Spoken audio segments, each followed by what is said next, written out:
Thank you for stopping by to listen to my dad, Larry Witcher, otherwise known as the Professor of Useless Knowledge. I hope you enjoy it.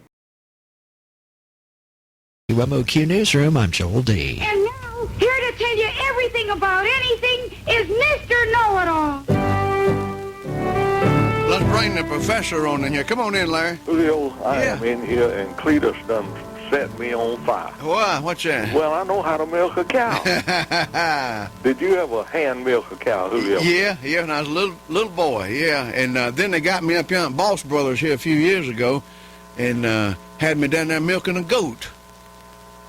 Yeah, now you do a goat with two fingers, don't you?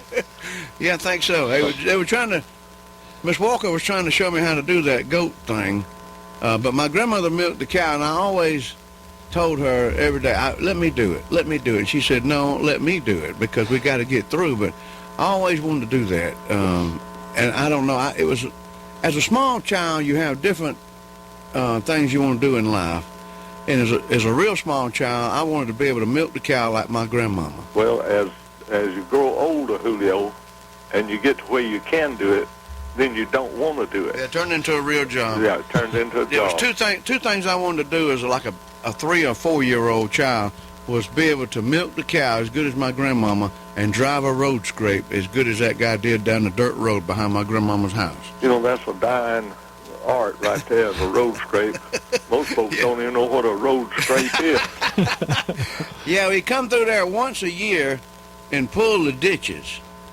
And maybe once or maybe 2 times a year they'd come through there and just scrape the road. Yeah, well, now the road, it have a rut in it about 12 inches deep, the width of the 2 car tracks. Yeah. And you'd run down those tracks. If you ever got in them, you couldn't get out of them. That's right. And they would try to ride up on a ridge next to it on a dry day.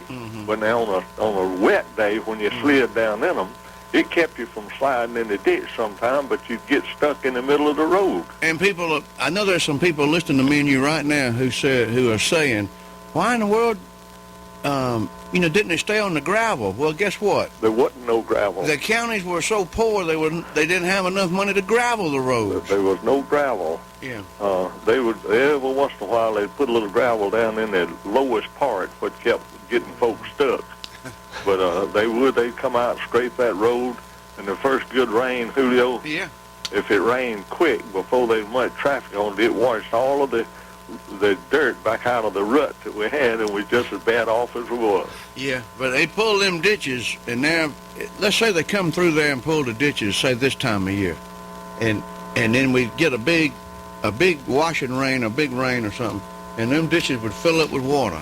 Now that was a sign we couldn't wait till it quit raining to go out there and wade and walk up and down those ditches.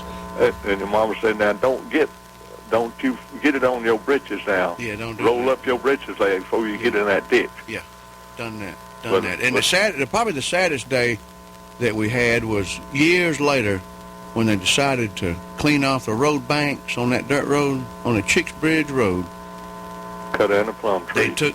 They took the plum trees with them, and they were getting it ready to pave. We didn't know it, but they were getting ready to pave it a year or 2 down the road. But they cut the sides of the banks down, and that was one of the saddest days of my life. Wonder how many worms over the years you eat, Julio. Didn't look at it that way. Well, you did, though, because we we did. And you'd eat the plums. There wasn't no plums when they got ripe, because you either eat them all green or you throw them at your buddies. That's right. There ain't nothing feel much worse than get hit upside the head with a solid green plum if it shot it in a flip. That's right. Because that was a lethal weapon back then. Sure it was. Now we done said flip. Don't nobody know what a flip is. Now, there's a difference in a flip and a slingshot, Julio. Okay. The slingshot, you take your old shoe tongue, and you punch a hole in both ends, and you got a string hooked on both ends of that tongue. You put a loop in the end of one and hook it on your finger, on one of the strings. Okay. You hold the other one in your hand. You put a rock in that old shoe tongue, and you go around and around and around your head, and then when you turn it loose. Yeah. Whether there's the string that wasn't looped on your finger, it lets the rock go. And that's what little David killed Goliath with a slingshot. Now the flip is a forked stick, and you got a piece of rubber car tire hooked on both ends of the forked stick with a shoe tongue at the back, and you just pull it back, and you shoot it, and be sure let your thumb down before you shoot it where you're holding that staff. If you don't, you're going to hit your thumb with that rock. Now that's a flip. There's an art to doing both of them. It's an art to doing them both. Now in 1916, it was against the law in the city of Monroe to own, to possess, or be in the company of one who had a flipper. Is that right? It was against the law to total flip downtown. Wonder who made that rule. The council did. One of them must have got the dog shot, or he got shot, or something. So they made a rule that you Either couldn't. some kid knocked out a storefront window. Storefront window.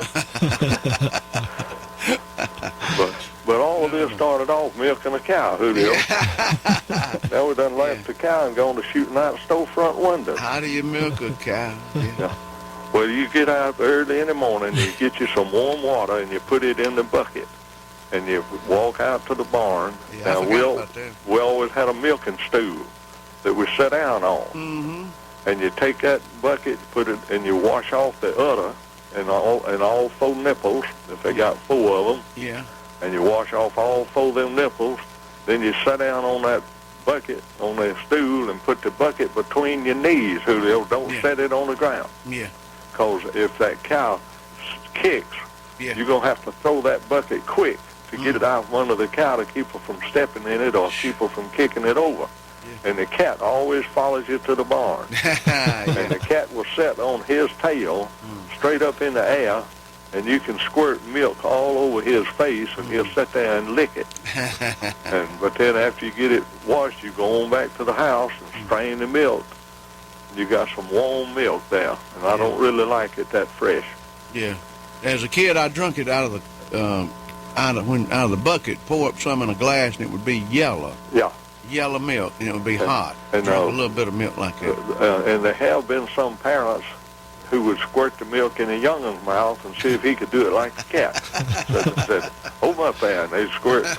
So after you get your aim right, you can do pretty good squeezing that.